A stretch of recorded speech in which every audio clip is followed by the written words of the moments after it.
story contains complex conflicts and sensitive situations. Viewer discretion is advised. The nurse at the ER desk typed family incident into the intake form and then left 3 lines blank. I was lying on a narrow hospital bed under fluorescent lights, my head wrapped in gauze, while someone pressed a cold pack against the back of my neck. It was just after 11 on a Thursday night in late March. The waiting room outside was quiet in the way weeknights usually are. Low televisions, tired voices, the smell of disinfectant that never quite fades. I watched the nurse's fingers pause over the keyboard. She glanced toward the curtain where my sister stood with her arms folded, speaking in a calm, steady tone to another staff member. I couldn't hear the words clearly, but I caught she slipped in stress, and it wasn't a fight. No one asked me to fill in those 3 lines. My name is Hannah Mercer. I'm 29 and I work as a marketing analyst for a regional logistics company in Charlotte. I live alone in a 1-bedroom apartment near South End, pay my own rent, and carry my own health insurance. I am not dependent on my parents for anything, and I have not been for years. That night, though, I was back at their house in Ballantyne for dinner. My older sister Claire was there too. She's 33 and teaches 3rd grade at a public elementary school. We were supposed to be celebrating our mom's birthday. There was cake on the kitchen counter when I left for the hospital. I remember noticing that the candles were still in the box. By the time the paramedics wheeled me into the ER, the cake didn't matter. The attending physician told me I likely had a mild concussion. He asked if I remembered losing consciousness. I said I remembered hitting something hard and then sitting on the kitchen floor trying to steady myself. My vision had narrowed. I felt pressure at the back of my skull and a metallic taste in my mouth. Claire answered most of the other questions. She said I'd fainted.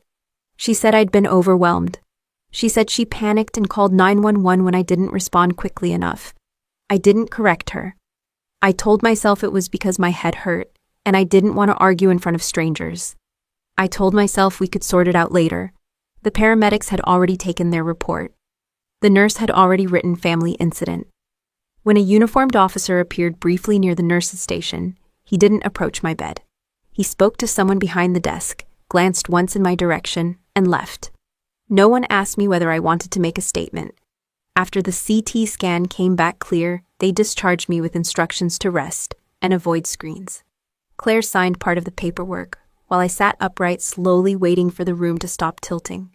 My parents were in the hallway, quiet and tight-lipped. My mother's mascara had smudged.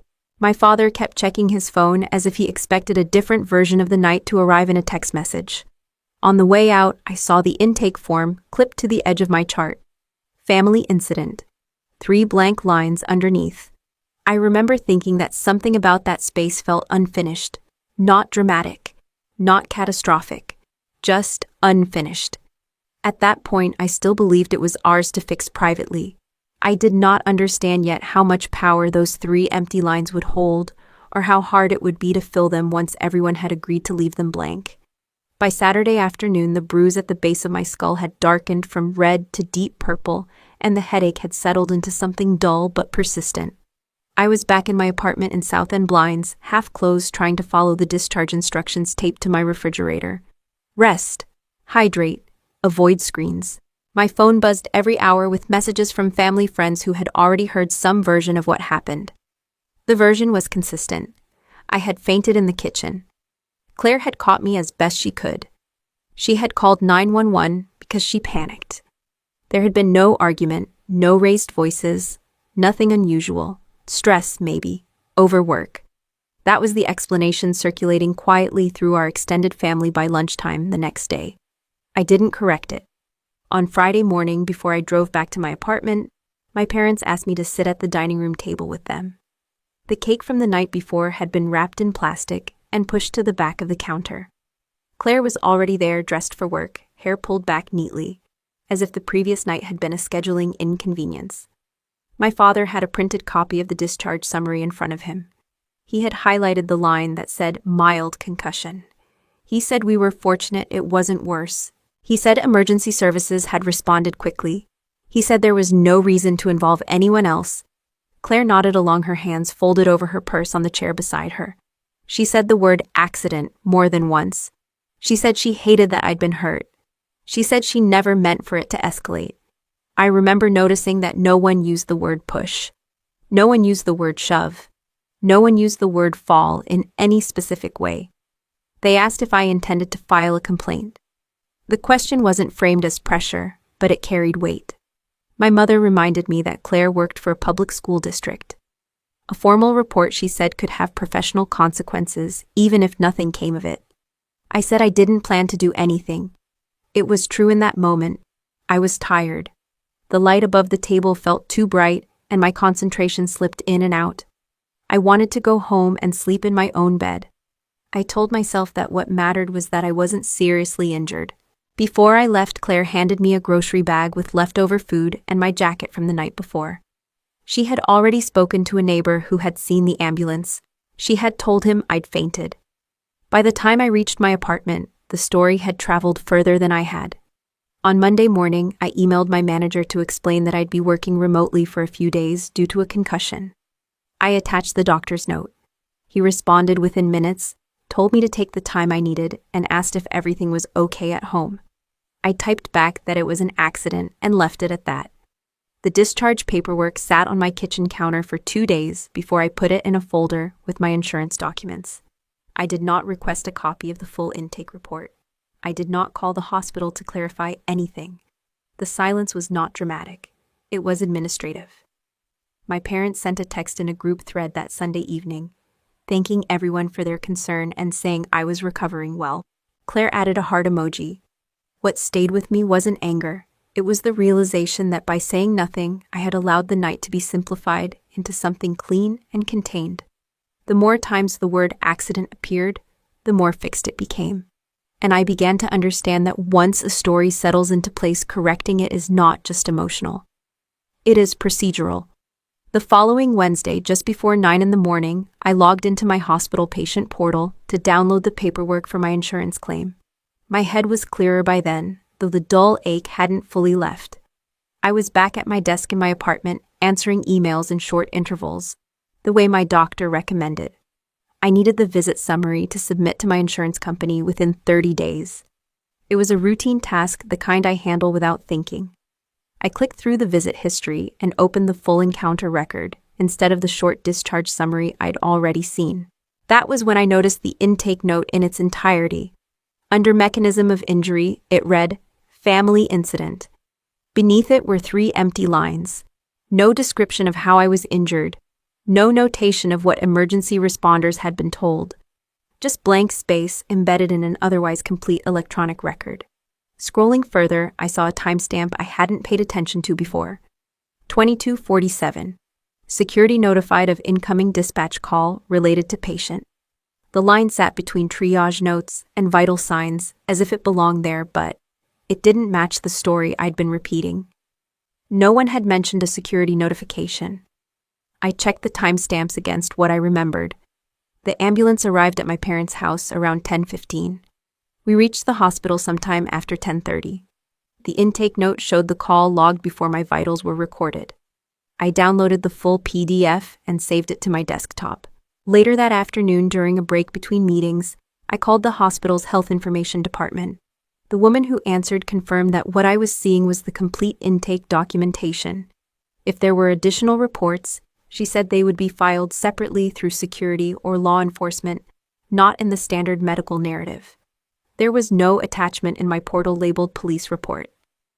After I hung up, I opened the PDF again and read it more slowly. The security entry included a reference number. It didn't explain anything, but it confirmed that someone beyond my family had been alerted that night. I searched my email for any follow-up from the police department. There was nothing. No voicemail on my phone either. I checked my call history from that Thursday. The only incoming calls were from my mother and a number I didn't recognize, which I later realized was the hospital switchboard. The absence began to feel less like oversight and more like omission. That evening, my mother texted to ask how I was feeling. I told her I was improving. I did not mention the portal or the security note. I wanted to be certain of what I was looking at before I said anything that couldn't be taken back. The next morning, I submitted an online public records request to the Charlotte-Mecklenburg Police Department for the 911 call and dispatch log associated with my address on the night of March 23rd. The form required a date, time range, and location. I entered them carefully, It was not an accusation. It was a request for documentation. When I hit submit, I received an automated confirmation email with a tracking number. It stated that responses typically take several business days. Nothing had changed yet. The hospital record still said family incident. Claire was still teaching her class. My parents were still texting as if the week had been an inconvenience. But for the first time since that Thursday night, I was no longer relying on memory. I was waiting for a record. The email from the Charlotte-Mecklenburg Police Department arrived the following Tuesday at 2:18 p.m.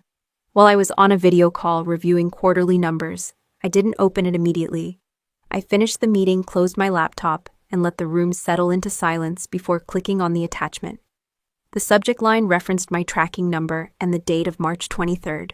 Inside the PDF were two documents, the 911 call transcript and the dispatch log. The dispatch record showed the call time as 9:58 p.m. That was earlier than I expected.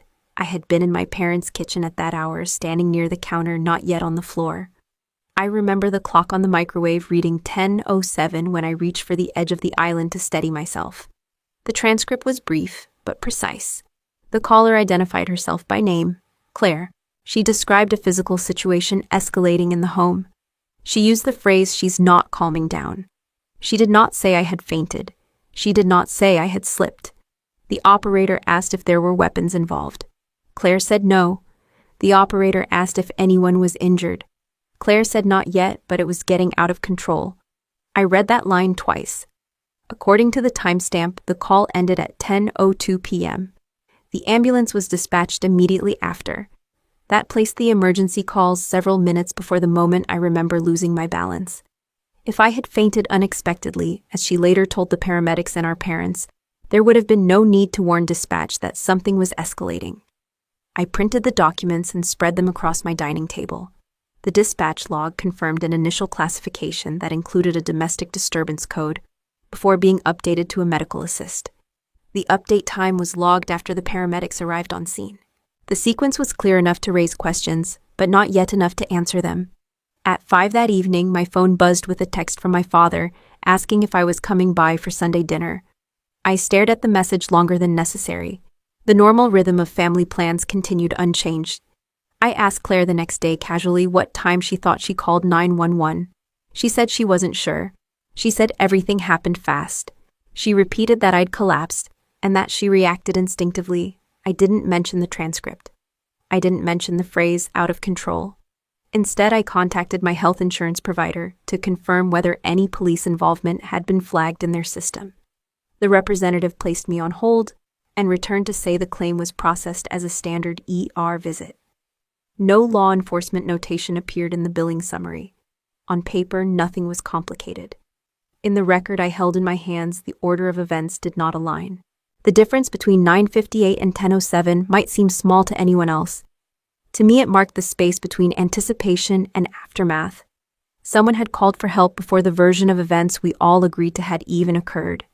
And that meant the story we were telling did not begin where we said it did. I scheduled the meeting with the hospital's patient advocacy office for the following Monday at 10 in the morning. The appointment confirmation came through their online system, the same portal where I had downloaded my intake record. It listed a conference room on the administrative floor, separate from the ER.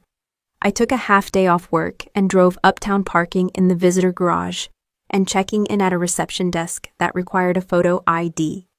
The woman who met me introduced herself as part of the hospital's risk management team. She was in her 50s, dressed in a navy blazer, and carried a folder with my name printed on a label. We sat across from each other at a small conference table. I brought printed copies of the intake report, the security log reference number, and the 911 transcript. She began by confirming the timeline of my visit. Arrival time, triage, imaging, discharge. Then she acknowledged the line that read family incident and the blank space beneath it. She explained that intake documentation in the ER often reflects the information provided by the patient or accompanying family member at the time of admission. If the patient does not contradict that information, it is typically entered as described. Any law enforcement involvement, she said, is recorded separately and may not automatically populate the medical narrative unless a formal report is filed. I slid the dispatch transcript across the table and pointed to the timestamp. 9:58 p.m. I pointed to the phrase out of control. I pointed to the initial domestic disturbance classification in the dispatch log. She read carefully, her expression steady. After several minutes, she acknowledged that the presence of a security notification and an incoming dispatch call would ordinarily prompt internal documentation beyond a general phrase. She said she would need to review the security file tied to the reference number. She asked whether I was seeking a correction to the medical record. That question altered the tone of the meeting. A correction, she explained, would require a formal written statement from me. It would be attached permanently to the record, along with any internal review findings. Once submitted, it could not be withdrawn without further documentation. I understood what that meant. A corrected record would exist in the same system that processed insurance claims, employment verifications, and future medical care. It would also exist in contrast to the version my family had already circulated. I said I needed to think about it. Before I left, she informed me that if the security review identified inconsistencies between the dispatch log and the intake narrative, the hospital might be obligated to notify compliance and, if appropriate, law enforcement. The word obligated carried weight. When I returned to the parking garage, my phone showed 2 missed calls from my mother and 1 from Claire. A text followed minutes later, asking why the hospital had contacted them about a review. I had not told them about the appointment. That afternoon, my father left a voicemail asking me to reconsider. He said this was becoming something larger than necessary. He said misunderstandings happen, and that involving institutions would only create damage that couldn't be undone. For the first time, the consequences extended beyond paperwork. If I submitted a formal correction, the hospital would open a review file. That file could reach the police department. Claire's employer could learn about it. Our family name would move from private conversation into documented inquiry. That evening, I sat at my kitchen counter with the amendment request form open on my laptop. The form required a description of the disputed information and a proposed correction. There was no dramatic moment, no raised voices in my apartment, just a blinking cursor in an empty text field. The record currently read family incident. I knew that leaving it untouched meant accepting that description indefinitely. I did not submit the form that night, but for the first time, the choice was clear. Silence was no longer neutral. I submitted the amendment request on Wednesday at 8:12 a.m. before logging into work. I wrote a factual description of what happened in my parents' kitchen on March 23rd. I referenced the 911 transcript and the dispatch log by date and timestamp. I stated that the intake narrative did not accurately reflect the circumstances of my injury, and requested that the record be updated to indicate a physical altercation rather than a general family incident. When I clicked submit, the portal generated a confirmation number and a notice that the statement would be attached permanently to my medical record pending review. Within an hour, I forwarded the same documentation to the Charlotte-Mecklenburg Police Department's Records Division, referencing the prior public records request and attaching a written clarification. I did not accuse anyone of a crime. I documented inconsistencies and asked that the dispatch classification be reviewed. By noon, I received an acknowledgement from the hospital's compliance office that an internal review had been opened. The response from my family came faster. Claire called twice while I was in a budget meeting. I let both calls go to voicemail. Her message was brief and controlled. She said she had received notice from the hospital that I had filed a formal correction. She said this was unnecessary and damaging. She said I was misinterpreting what had been a chaotic evening. An hour later, my mother emailed instead of texting. She wrote that the hospital had contacted them to verify contact information as part of a documentation review. She asked why I hadn't spoken to them first. By late afternoon, my father sent a longer message. He said involving police records could trigger an official inquiry. He mentioned Claire's teaching license and the district's code of conduct. He asked whether I understood what I was putting at risk. I did understand. That evening, I received a call from a compliance investigator at the hospital. She introduced herself by name and said she would need to schedule a formal interview to document my account in detail. She also informed me that because a security notification had been logged, the hospital was obligated to notify the police department that a patient had submitted a conflicting statement. The word obligated appeared again. On Thursday morning, a detective from the department's internal review unit left a voicemail requesting to speak with me regarding the March 23rd call. He referenced the dispatch number and said they were reviewing the initial classification. The matter was no longer contained within a single electronic file. At work, I noticed a subtle shift in how I manage my time. I blocked off calendar slots labeled medical follow-up to take calls from investigators. I saved all correspondence in a separate folder. I documented dates and times of each contact. Claire sent one final text that evening. She wrote that if this escalated further, it would affect her position at school and our parents' standing in their church community. She said I was turning a misunderstanding into a public issue. I did not respond. The review had been triggered by my statement. It could not be withdrawn quietly without creating a second trail of documentation explaining why. For the first time since that Thursday night, I was not reacting to information that surfaced on its own. I had placed something on record, and the record had begun to move. The detective called me the following Tuesday at 9:03 a.m., right as I was pulling into the parking lot at work. I sat in my car and took the call before walking inside. He introduced himself from the department's internal review unit and confirmed the dispatch number tied to March 23rd. He said they were examining whether the initial classification and subsequent update aligned with the information provided during the call. He asked me to describe in my own words what led up to the injury. I kept my account factual. I referenced the time I saw on the microwave clock. I described the physical contact. I described the moment I lost my balance. I did not speculate about motives. I did not assign intent. He told me they had already spoken with Claire. He did not elaborate, but the pause that followed suggested that her version differed from the transcript. Later that week, I received a formal notice from the hospital's compliance office, confirming that their review had expanded to include intake protocol and security reporting procedures. The letter stated that findings could be shared with external agencies if discrepancies were substantiated. The wording was neutral. The implications were not. Claire stopped calling.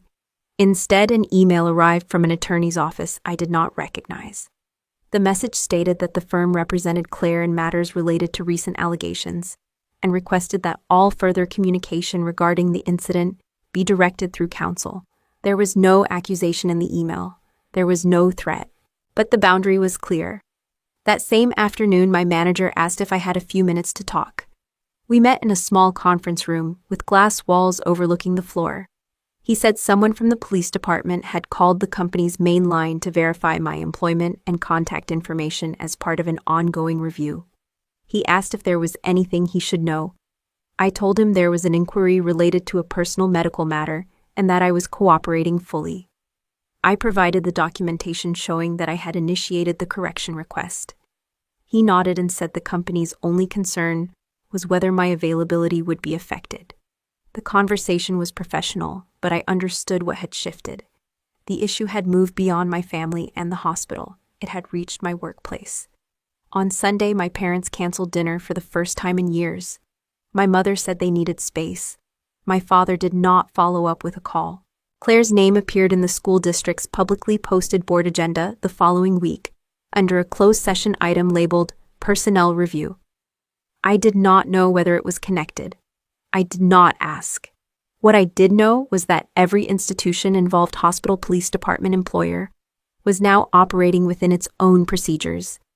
I was no longer choosing whether the matter would be examined. I was choosing how to participate in its examination. The pressure felt different from the first days after the ER visit. It was quieter and more structural. Deadlines, letters, calendar invitations, external verifications.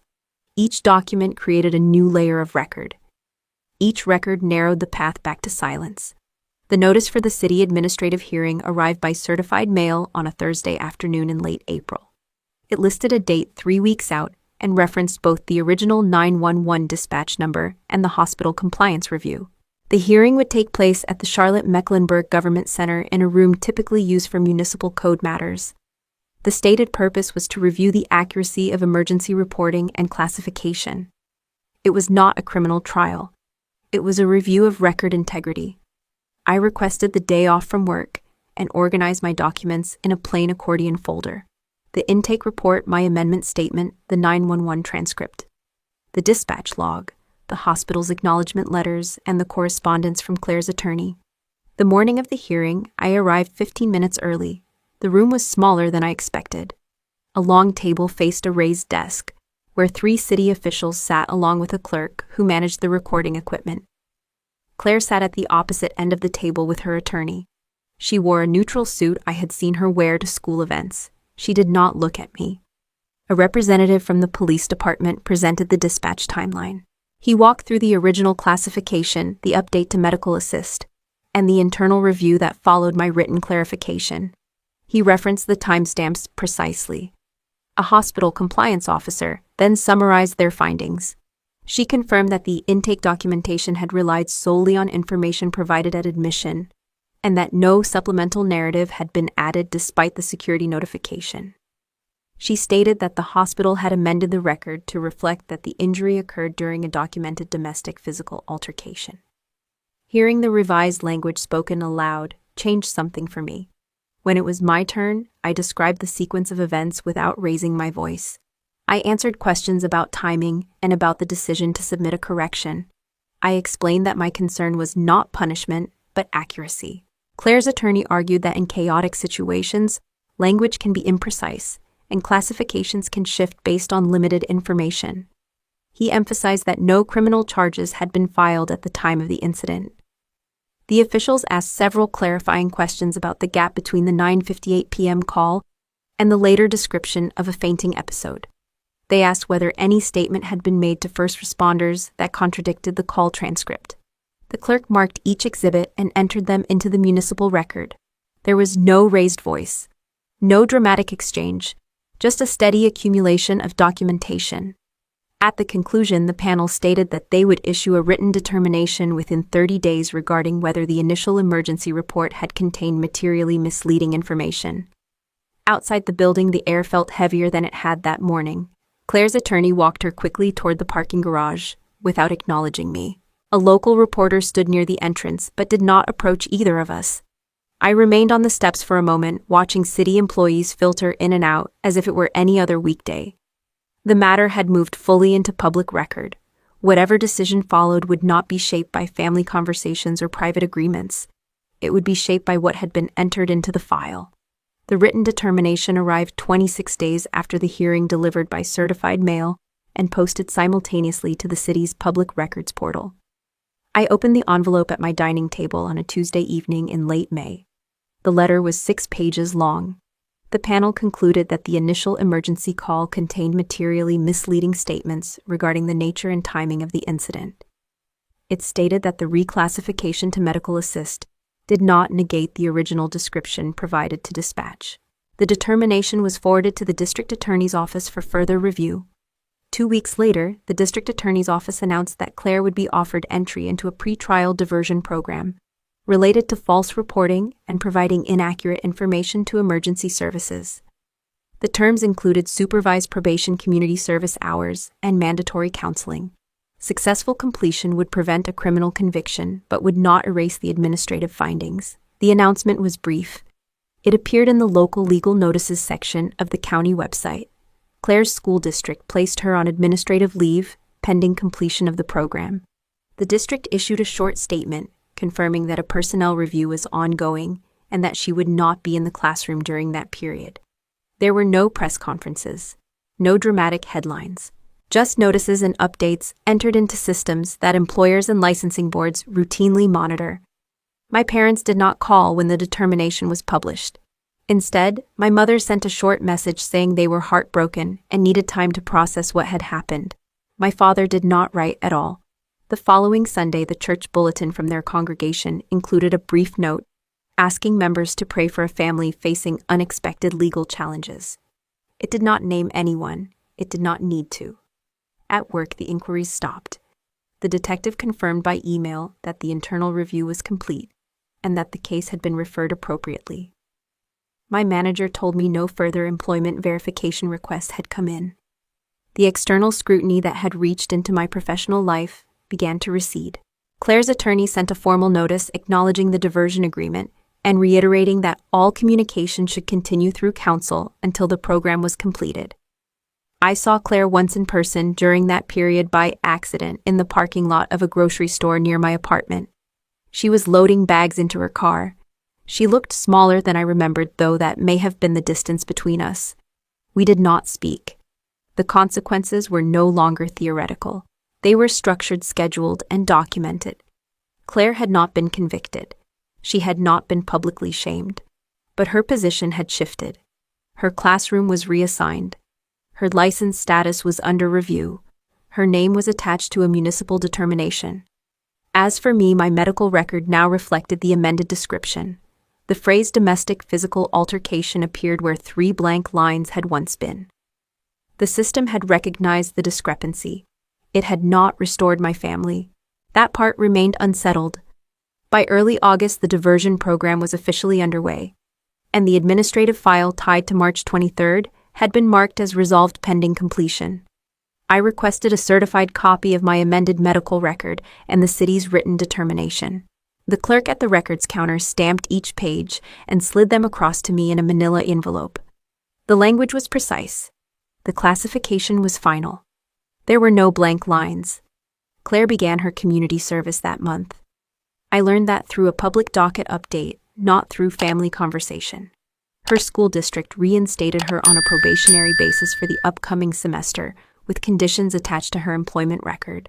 The terms were structured and time-bound. Nothing about it was dramatic. It was administrative accountability. I moved out of my South End apartment in late summer and into a smaller place closer to my office. The decision had less to do with money and more to do with distance. I wanted a space that was not connected in my mind to the weeks of emails, calls, and document folders. On a Saturday morning in September, I attended an orientation session at a local nonprofit that educates patients about accessing and correcting medical records. The room was filled with people of different ages, some dealing with billing disputes, others with diagnostic errors. I did not tell my story in detail. I listened. When it was my turn to introduce myself, I said I believed accurate documentation matters. That was enough. My parents and I began meeting once a month at a coffee shop, halfway between our neighborhoods.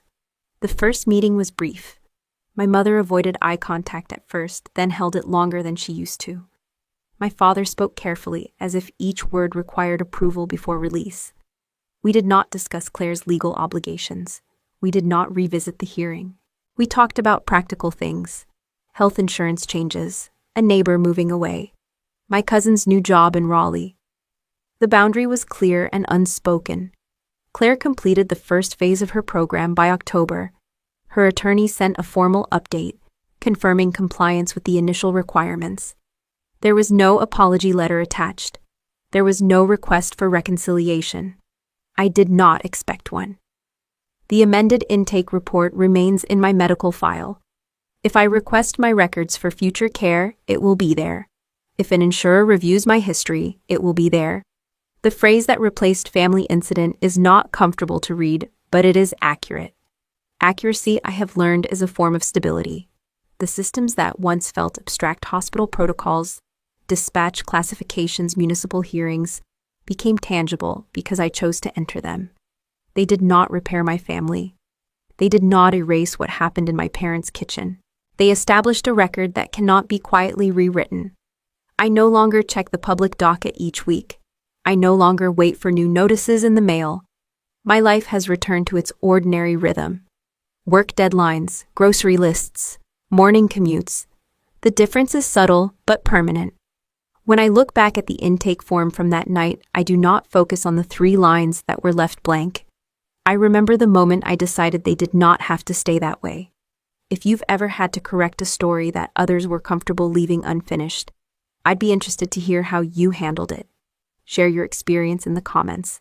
And if conversations about justice, family, and rebuilding after conflict matter to you, consider subscribing and following along for the next story.